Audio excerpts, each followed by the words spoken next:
On behalf of Dr. Charles Haynes and all of us here at the Religious Freedom Center at the Newseum Institute, we are pleased to welcome you to the International Religious Freedom Summit, made possible by our partners at the Seventh-day Adventist Church. Let's give a round of applause to our partner.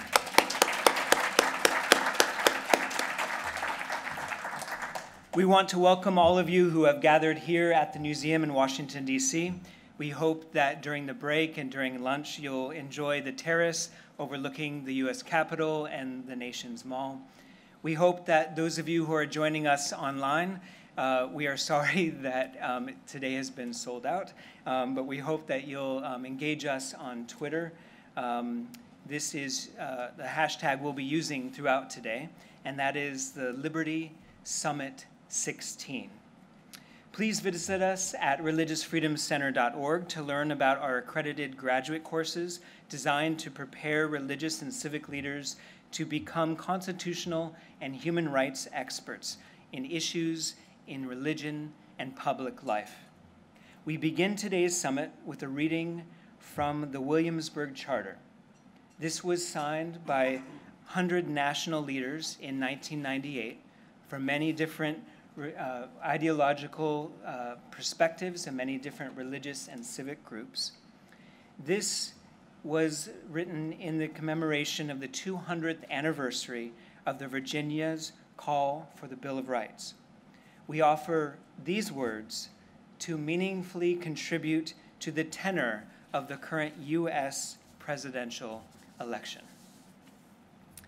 The Charter articulates the 3 R's of religious freedom: rights, responsibilities, and respect. Religious freedom, liberty of conscience, is a precious, fundamental, and inalienable right for people of all religions and none.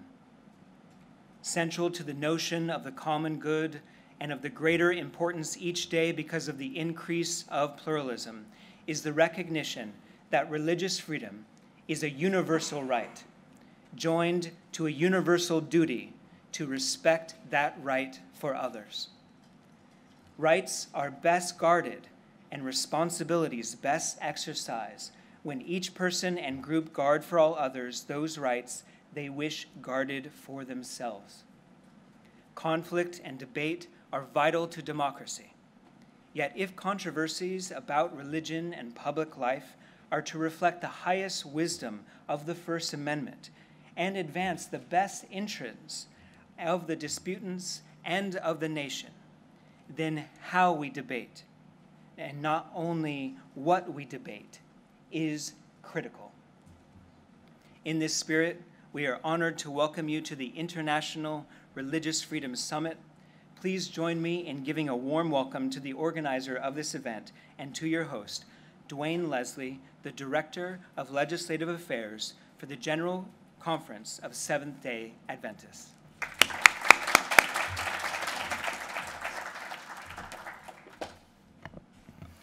Thanks, Nate. My name is Dwayne Leslie. I'm Director of Legislative Affairs for the Seventh-day Adventist World Church.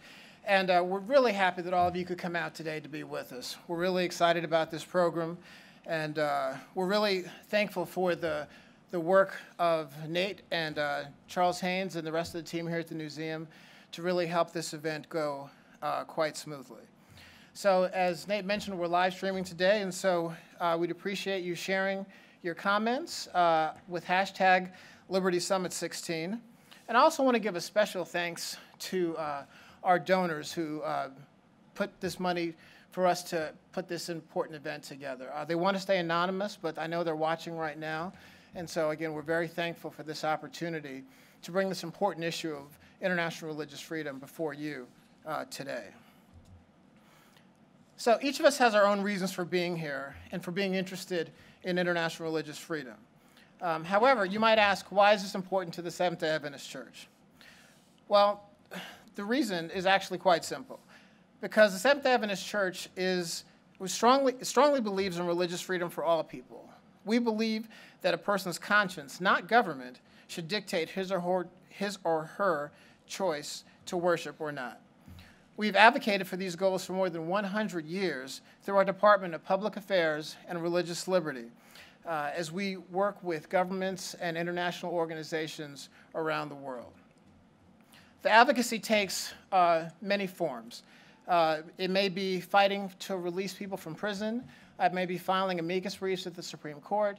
It may be helping people who need help in terms of getting accommodations to practice their faith or follow their conscience freely in the workplace. We also sponsor the International Religious Liberty Association, which many of you may be familiar with. That's a non-sectarian group that brings together people of all faith, again, united behind a committed cause. We also do lots of events around the world, and we'll talk about some of them that are coming up a little bit later on this morning. This priority of promoting and protecting international religious freedom is one of our foundational principles of our church. And as a church that is rapidly growing, we often find ourselves in the minority in many places around the world. So we understand the importance of allowing all voices to be able to speak and be heard. As you'll hear with some of our panelists shortly, the situation for religious freedom around the world continues to become more difficult and more challenging. But it's not a reason to be discouraged, because obviously while things are difficult, many of us here in the room, we share the common virtue and cause of fighting for religious freedom, and it's something that we should never give up. And so for all of you who are advocates, we would encourage all of you to keep doing what you're doing, keep fighting the good fight. And that's why we're here today. Hopefully this conference can give you a chance to network and meet some other friends who are soldiers in the cause. Maybe give you some ideas on helping refine and hone your advocacy efforts. But that's why we're here. And as I close, I just want to share a brief story with why I'm so motivated to fight for freedom. I think back to 3 years ago in a court in Pakistan. One of our church members, Sajjad Masih, was convicted and sentenced to life imprisonment for the crime of blasphemy, for sending text messages that were said to defame the Prophet Muhammad. According to many experts, these blasphemy laws are extremely susceptible to abuse, and accusations of blasphemy are often leveled against individuals as a way of settling personal scores. The most vulnerable under the blasphemy laws are religious minority, including Christians, who make up only 2% of Pakistan's population. Sajjad Masih was only 28 years old at the time, and he consistently denied sending any of these blasphemous text messages.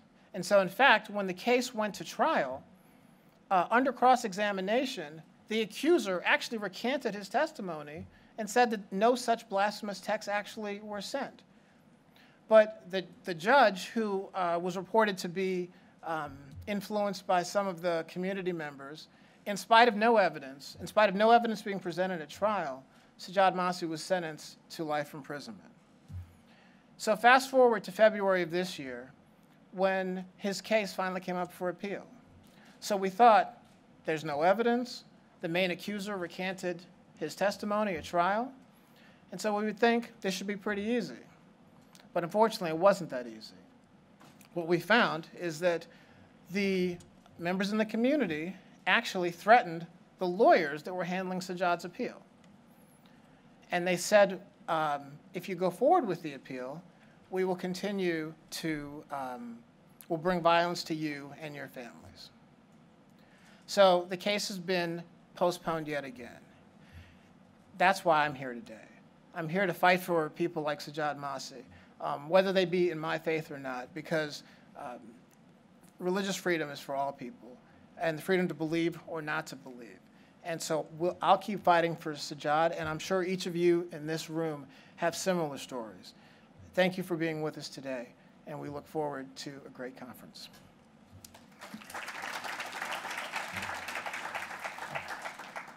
And now I want to introduce our keynote speaker. His bio is detailed in the program, so I won't go through all that, but I will say we're honored to have Congressman Frank Wolf, who during his time in Congress really was one of the outstanding voices on the matters of international religious freedom. Congressman Wolf, we're glad to have you here today. We look forward to your messages talking about some of the key challenges that you've seen during your time fighting for freedom. Thank you for being with us today.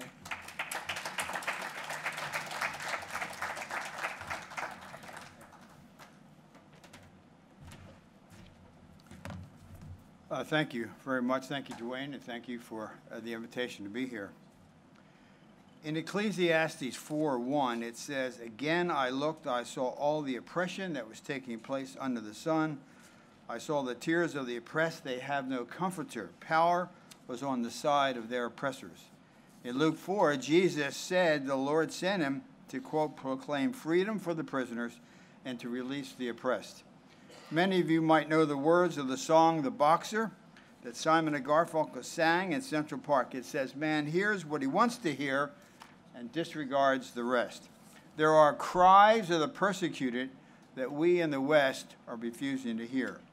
I stand before you today with a grave and a growing sense of urgency regarding the erosion of religious liberty at home and abroad. All over this world, people of faith denied the fundamental and inalienable human right to confess and express their faith according to the dictates of their conscience. According to a Pew polling data, over 70% of the world's population, that's 5.5 billion, at this very moment live in a religiously repressive nation. While our national interests are complex and manifold, we can be assured that it always befits a great nation to boldly stand with the forgotten, to stand with the oppressed, the silenced, and the imprisoned. The steady chipping away of religious freedom around the globe is particularly striking given what former U.S. Ambassador to the Holy See, Mary Ann Glennon, said, who teaches at Harvard University. She said, "Religious liberty has been repeatedly affirmed in international rights documents, and though it is enshrined in constitutions of nearly every country, there are many signs that concrete commitment to its importance is weakening internationally and also domestically." In fact, Ambassador Glennon went on so far as to say that this bedrock first freedom is in danger of becoming a second-class right that can be trumped by other rights, claims, and interests. This is tragic because religious freedom is not only deeply embedded in our own legal tradition, reaching all the way back to the Magna Carta, but is also understood as a necessity for human dignity by the international community. The Universal Declaration of Human Rights, Article 18, explicitly states, quote, "Everyone has the right to freedom of thought, conscience, and religion. This right includes freedoms to change your religion or beliefs, freedom either alone or in community with others, in public or private, to manifest his or her religion or beliefs in teaching, practice, worship, and observance." But tragically, this is not the case. It's not the case for billions of people around the world. The Middle East is aflame with radicalism. Entire swaths of territory are presently controlled by murderous men who have committed unspeakable acts in an attempt to cleanse the region of Christians and many other religious minorities. Throughout my career, I have borne witness to the tragic state of persecution, religious persecution, as a daily reality for so many people around the world. In Iraq, in January of last year, I went to Iraq with a delegation from the 21st Century Wilberforce Initiative. We saw firsthand how desperate the situation is there. We did not use the American embassy, which says you got to be in after morning and out by nightfall. And we were not bound by the State Department's restrictions prohibiting delegation from spending the night in Iraq. As a result, we had several days to get a thorough feel for the situation on the ground, which is still very, very grim. The summer of 2014 was marked by a swift and I would say largely unanticipated rise of ISIS. Unspeakable brutality followed. A caliphate was declared. Christians were told to leave, and if they stayed, to convert, pay, or die. Yazidi men were killed. Yazidi women and children were bought, sold, raped, and tortured. Religious freedom suffered a devastating blow. Men, women, and children had their lives upended, homes confiscated, and dignity assaulted. Christmas wasn't celebrated in the ancient churches and monasteries and convents of the Nineveh Plains that had been for millennia. Rather, it was in the makeshift camps, abandoned buildings, and unfinished malls that one of the world's oldest Christian communities marked this holy day. More biblical activity took place in Iraq than any other country of the world other than Israel.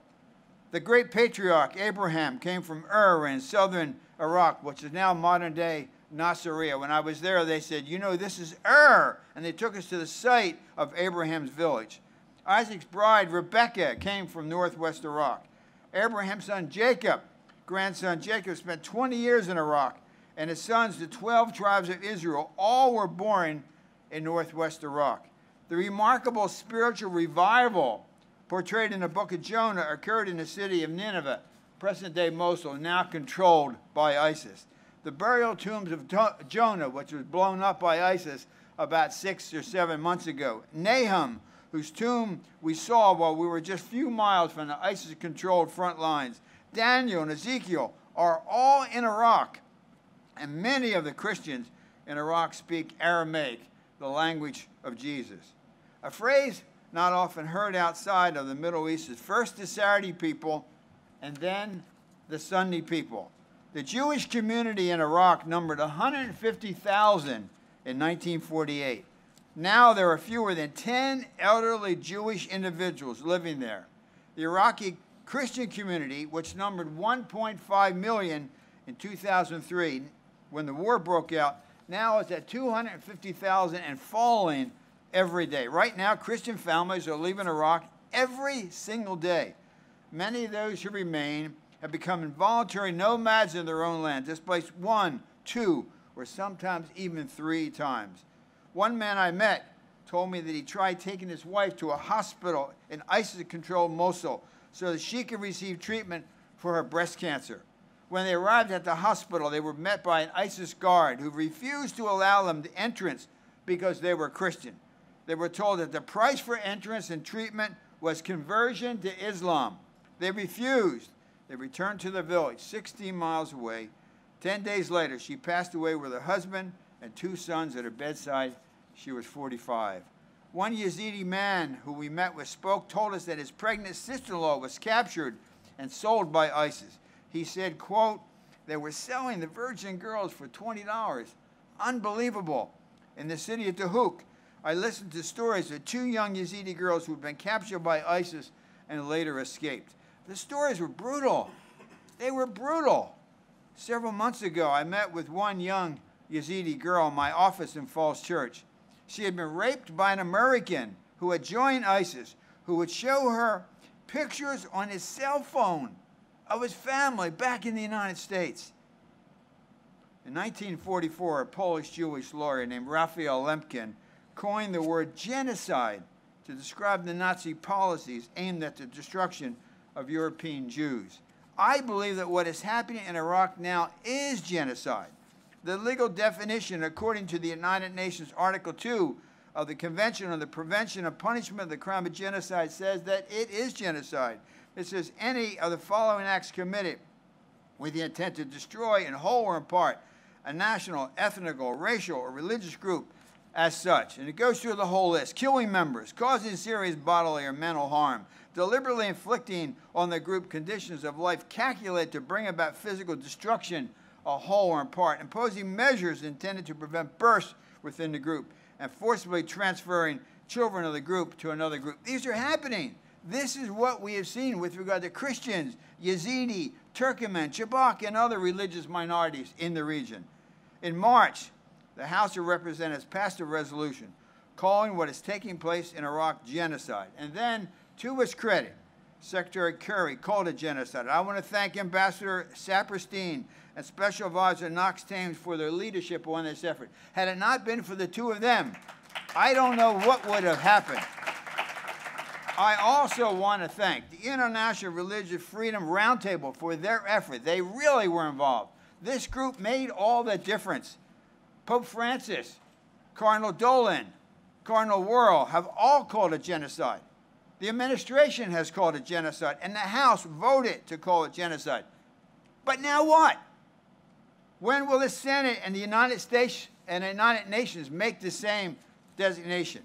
Is there a team at the Justice Department working on the next steps with regard to the genocide? Does the State Department have another next step? Will the Congress hold in-depth hearings on this issue? Will the editorial pages of the Washington Post, the New York Times, and the Wall Street Journal speak out on this issue, or will they be silent? Will there be further action on the genocide in Iraq and Syria? The West missed the genocide in Cambodia. The West missed it in Rwanda. The West missed it in Srebrenica. The West is missing it now in Iraq and Syria, and the West is still, because it's forgotten about, the West is still missing it in Darfur, in Sudan. Outside of the Dachau concentration camp, there's a sign which says never again in 5 languages: Hebrew, German, English, French, and Russian. And yet, time and again, genocide has occurred, and unfortunately, the West has stood idly by. However, Iraq is far from the only country plagued by religious persecution. These are perilous times for people of faith in so many countries. Nigeria, during a recent trip to Nigeria this February with the 21st Century Wilberforce, we interviewed many Christians from the Middle Belt in the north. We went up in the Jos area and throughout in the villages. They told us of people from the villages being harassed, kidnapped, and killed in attacks from Boko Haram and the militant Fulani herdsmen. We heard as much bad things about the Fulani herdsmen as we did about the Boko Haram. Yet here in the United States, we almost never hear the word Fulani herdsmen mentioned. The people of northern and central Nigeria feel forgotten by their own government, and they feel forgotten by the West. And religious leaders that we talk to in little villages far off the main roads says, Mr. Wolf, does anyone in the West care? Does the church in the West care? Boko Haram attacked villages, and look at the rating. Boko Haram is viewed as the most dangerous terrorist group in the world, even ahead of ISIS. They conduct drive-by shooting. They use young girls as suicide bombers. They target politicians and clerics for assassination, focusing on the symbols of Western advancement, such as schools and hospitals and churches, and also mosques. While no one has an exact number, thousands of young girls have been abducted by Boko Haram. According to the Washington Post, young girls and women who've been raped but released by Boko Haram face extreme stigmatizing from their own communities, where many label them as Boko Haram wives and fear that they've been radicalized and will be potential attackers. They are the victims twice, when they are captured and when they are released and returned to their communities. Just last month, in April, we commemorated the 2-year anniversary of the kidnapping of the 200 Chibok Christian girls from their school. Despite the loud protests in the West and the Bring Back Our Girls campaign championed by First Lady Michelle Obama and Prime Minister Cameron, it is extremely doubtful that any of the Chibok girls have been released. We know one was rescued when she was walking last week by a so-called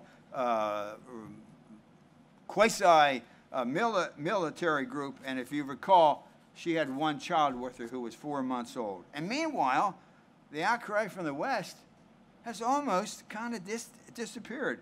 And the Christian community, again in Nigeria, they feel abandoned. One counselor with whom we spoke on the ground told us that the girls who have been kidnapped may never return without a major concerted effort by the Nigerian government and by the West. And if and when they do, this counselor told us, as he tells the parents, he said they will have been the victims of sexual violence and are oftentimes pregnant and will have been forced to convert to Islam. Nigeria has been fractured, and Nigeria has almost been forgotten. Bono, the Irish singer, said that if Nigeria unravels, the refugee crisis will be an existential threat to Europe. And a political and human rights activist from Nigeria told us, he said, Nigeria is very fragile. He said, if these 180 million are displaced, they will overrun Africa. They will overrun Europe. And business interests in the United States will be directly and negatively impacted. And then he said, Nigeria is ready to break into pieces, and it will not be violence-free. In China, according to the United States Commission on International Religious Freedom, and some see China's pattern of persecution of Christians that started in 2014 as the most egregious and persistent since the Cultural Revolution. In China, Catholic bishops sit under house arrest. Protestant pastors and lay people are in prison for holding services in their homes. When I slipped into Tibet in the middle of the 90s. What I saw going on there was frightening. Buddhist monasteries are regulated by cadres of police. Simple acts like possessing a picture of the Dalai Lama are forbidden and harshly punished. At least 130 or more Tibetan monks and nuns in the last year or so have poured kerosene on their body and set themselves on fire in protest against the Chinese government. And frankly, the West is almost silent. Uyghur Muslims in Falun Gong are being repressed by the Chinese government simply for following the dictates of their conscience. And again, when's the last time you've heard the world speak out about the Uyghurs? Reba Kadir's son was in prison for years and nobody said anything. When's the last time we've heard the world speak out for the Falun Gong? On my last trip to China, all but one of the religious leaders scheduled to meet with me were in prison the day before. The only one who made it was later beaten and arrested by the police. We went to the American embassy to tell the American ambassador, Clark Grant. And what was the reaction? Silence. Silence.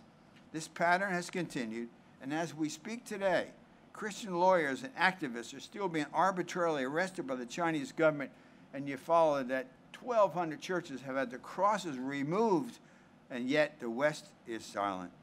Asia Bibi, and Dwayne mentioned Pakistan.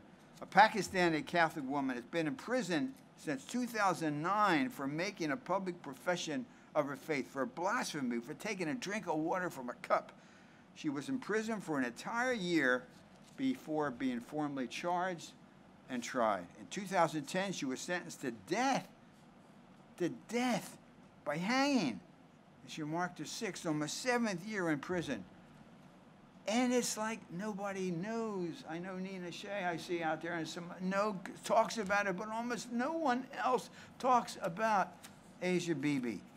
And my friend Shahbaz Bhatti, the only Christian member of the Pakistani cabinet at the time, spoke out against the blasphemy laws and in support of Bibi. He was assassinated in 2011, gunned down as he was coming out of his mother's house. And then, the same year, Salman Taseer, the Muslim governor of Punjab, was assassinated by his own security detail for the same reason. In addition, the Ahmadi Muslims have been facing discrimination and violence in Pakistan for decades. They are not allowed to call their places of worship mosque and publicly quote from the Quran. And again, I almost have never seen an article in the Washington Post or the New York Times about the Ahmadis. And in Africa, in Ethiopia, which sowed the seeds for my lifelong passion for human rights, Christians face persecution from a host of different sources. And just across the border in Eritrea, Christians are regularly arrested, beaten, and kept in storage containers of what is known by many as the North Korea of Africa. In Egypt, the ancient community of Coptic Christians, numbering 8 to 10 million, continues to face persecution, and many are leaving in droves for the West. The Baha'i population in Egypt can't even get a driver's license since they don't fit the government's narrow requirements of being either Christian or Muslim. In Sudan, which I've visited multiple times since the 80s, Christians in the Nuba Mountains today, this day, are still facing violent persecution at the hands of Omar al-Bashir, who was wanted by the International Criminal Court. Bashir, no misunderstanding, Bashir is a war criminal. When Bashir visited China, instead of arresting him, here's a war criminal, International Criminal Court, visits China. The Chinese government rolled out the red carpet, inviting him to attend a ceremonial parade. And just last week, you saw in the paper that Bashir was welcomed at a large ceremony in Uganda. Anti-Semitism. In Europe, we see growing anti-Semitism, and it is even in America on American college campuses.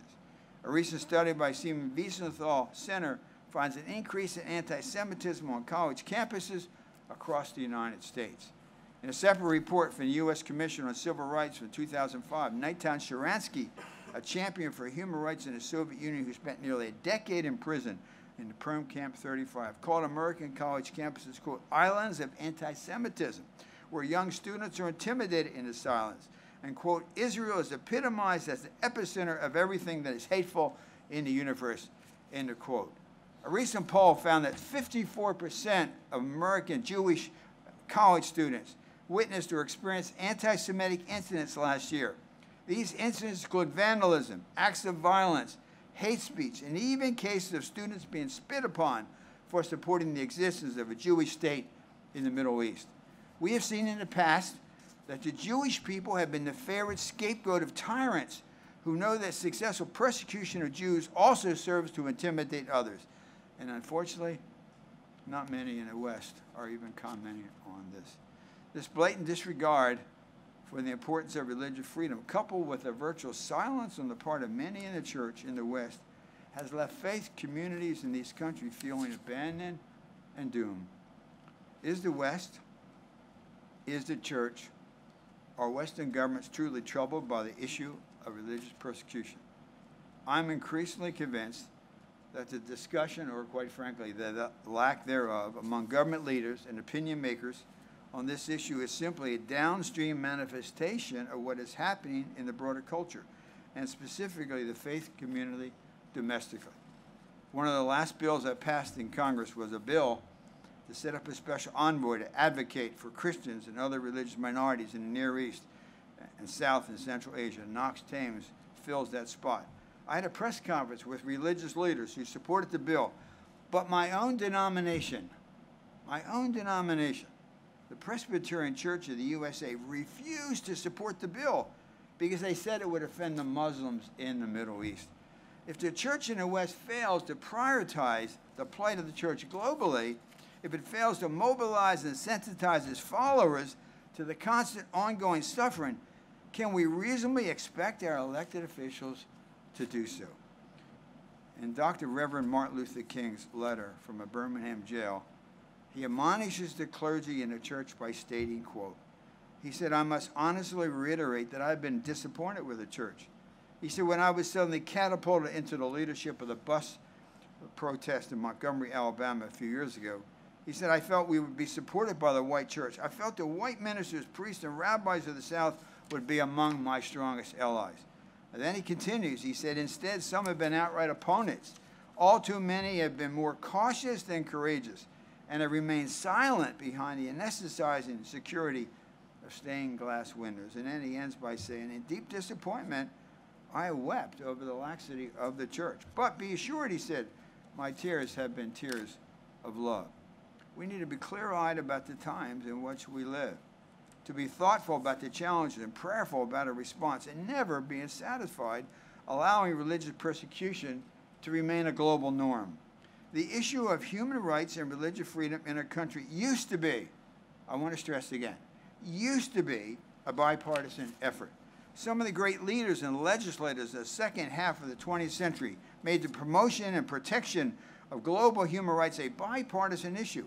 Men like President Reagan, former Democratic Senator Scoop Jackson, and former Congressman Henry Hyde, a Republican, and Tom Lantos, a Democrat, all came together over and over and over, year after year after year, to ensure that this cause was not left wanting either in the United States or, quite frankly, anywhere else in the world. Sadly, these giants are no longer there, and their absence has been left a vacuum that still remains to be filled. President Reagan fearlessly championed human rights and religious freedom in his dealing with the Soviet Union, making it an essential component of U.S. foreign policy. Reagan's international efforts were buoyed by an engaged and committed domestic constituency, which we no longer have. It was a domestic constituency that passed the International Religious Freedom Commission law in 1998. People labored tirelessly and effectively to make the issue of Soviet refusal politically potent for Republicans and Democrats alike. No member of Congress during that time could afford not to know the names of heroes like Andrei Sakharov and Nathan Sharansky. I remember when members of Congress and administration officials wore bracelets with the names of dissidents and prisoners as a constant reminder that while we enjoy our freedom in the United States, many are suffering to attain theirs. Congressional visits and delegations, which no longer take place, used to be opportunities to advocate on behalf of these people whose lives were improved simply because people wouldn't stop to speak out. I mean, Lantos and Hyde would bring, and Chris Smith would bring letters to these countries and give them. That was the first issue they raised, for the issue of those who were in prison, those who were being persecuted. For those forced to flee from abuse and tyranny, our embassies used to be islands of freedom. Sadly, this is not the case anymore. Our ambassadors spoke out repeatedly in both Republican and Democratic administrations for human rights and religious freedom. When is the last time the American ambassador in China spoke out on this issue? In the 1970s and 80s, the Jewish community waged a powerful campaign on behalf of Soviet Jews. They did an outstanding job of sensitizing the nation to the plight of those wanting to emigrate to escape persecution. There was a rally on the National Mall. I was there in 1987 that drew hundreds of thousands. Faith leaders raised their voices on behalf of individuals trapped behind the Iron Curtain. Would there be enough interest to hold a rally like this today for the people of faith being persecuted around the world?